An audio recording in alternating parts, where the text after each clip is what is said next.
Hello, Dawg Nation, and welcome back to episode 2 of our Next Generation series. I'm Kaylee Mansell with Jeff Sentell, and we're here to let you know all about the next generation of talent headed to Athens.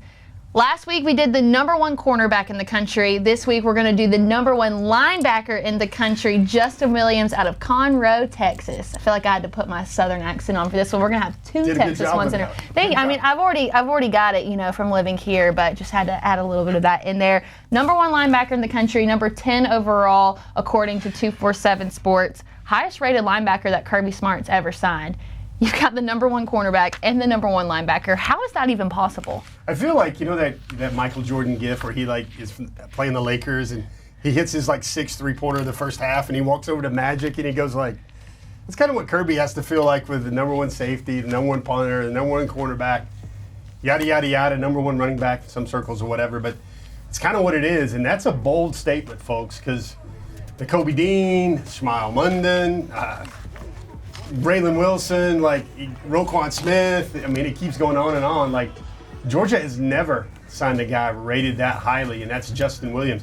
Got a fascinating backstory. He really only started playing linebacker his junior year. He was moved to he was a running back in high school, and somebody's like, "Hey, our running back's hurt. Can you play linebacker for us?" He's like, "Sure, whatever you need." And he did that in a playoff game his freshman year. Wow. And then the next year he was playing. They asked him to play defensive back, really, because they lost a corner in the playoffs. And then the next year, he did great as a defensive back. And then going into his junior year, they're like, "Hey, well, how about you try linebacker?" And the rest, as they say, was kind of scouting history. I mean, he is a natural playmaker, sideline to sideline. He had a pick six, I believe, in 3 straight games as a high school linebacker. I mean, come on, who does that? Here's the Michael Jordan gif again here, 3 straight pick sixes. It's great. It's incredible. So let's paint the picture.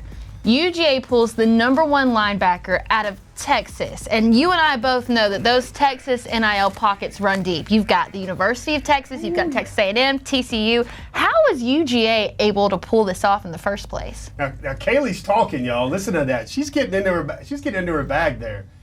It's almost like you sit there. When I was really reporting the story, Glenn Schuman's just living right. He's just living right. Because here's the thing. He's in the middle of Texas. And folks, Georgia does not even offer him until I'm talking we're in almost March here when this thing's going to run. Georgia hadn't offered him by that point a year ago. They were late. On Georgia's board, they told him that they thought he was still a running back. So they were kind of mixed signals or whatever. Mm-hmm. This is the #1 running back in the country. And Schuman's kind of slides in. He's like, "Hey, here's the offer." And I'm going to tell you what. This is what I mean Glenn Schuman is living right. Is his father, a great guy, he was basically like Mr. Townsend. He was like, growing up, he had 2 teams he really loved, Georgia and Michigan. Now, their family's from Chicago. And how in the world it's Michigan and Georgia, who knows? But so when his mother told me this story, this is oh my gosh, you can be great, you can be developed, you can have all these national titles, and you can be very good, Glenn Schuman, at doing what you do. I think I wrote recently that he could probably sell members-only jackets to high school kids right now. That's how good he is what he's doing. And Justin and his mother were going to set up a bank account. And I think this was middle school, right before high school. Mm-hmm. And they go to the bank, their local bank, and they're like, "Hey, here's your debit card. You can." And then the personal banker's like, "You can get your debit card in anything you want." And it was pro teams, and it was college teams. And he chose Georgia. Wow. The #1 linebacker in the country that Georgia had not offered yet had a Georgia Bulldog debit card in the 8th and 9th grade. And then 2 years later, Georgia would offer him, and then it was on. It was on from that point. So would you say that he potentially manifested this? Maybe. I mean, it's that's why really the family was they didn't really like the schools in Texas. That's one of the things his father told me is he's he ain't going anywhere in Texas. There were reports late in the cycle when people were trying to get some headline business going, and they were Sarkisian is talking to him and texting him every day, and the family made it very clear. It's you could go play for Alaska Tech, you could go play for somewhere else, but you are not going to go play football for Texas or Texas A&M. And again, you guys are going to watch him. He's going to be incredible. He's a great player. Nickname drop. Everybody calls him Justo. You like that? Mm-hmm. That's Kaylee approved right there. But Williams, man, on the tackle, get used to it. Like, there's so many great stories about Justin, and you guys are going to see all that stuff manifest over probably 3 seasons in Athens. So aside from what you just told us, if there was one thing that you would want Dawg Nation to know about Justin Williams, what is it?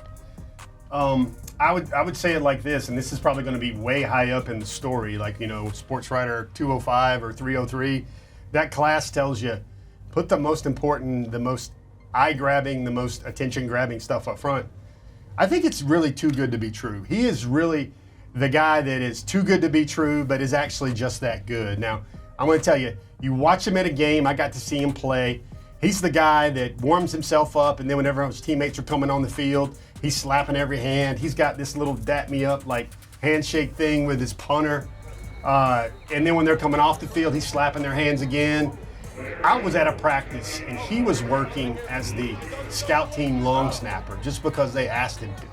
Number 1 linebacker in the country working as the scout team long snapper.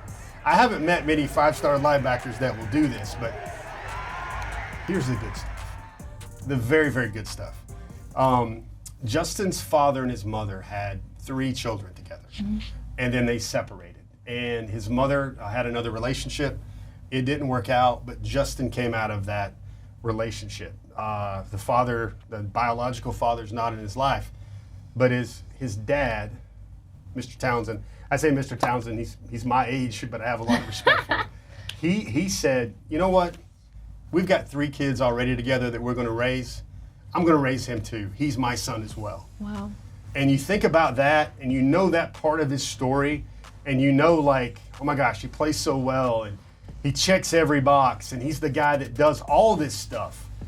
And his dad kind of set the tone. Not even his biological dad kind of set the tone at that age with that incredible gesture of love that he's like, I'm raising the other 3. Justo is my son as well. And for him to turn out to be the number 1 linebacker in the country, 5-star, a guy that, as an analyst, you're not going to feel too reckless when you say that guy's going to be playing in the league one day. You just love it when great stuff happens to great people. And that's why I say that it's really too good to be true, but it is all true. Well, with spring practice quickly approaching, Justin Williams is a name I imagine we are going to be hearing for the months to come. Can't wait to see him in that red and black in September. And with that, that is episode 2 of our Dawg Nation Next Generation series. Next week, we're going to talk about somebody that is really, really close to Justin Williams and may be the reason that he ended up in Athens. It's one you aren't going to want to miss. Dawg Nation, thank you for joining us. I'm Kaylee Mansell with Jeff Sentell, and we will see you right back here next week.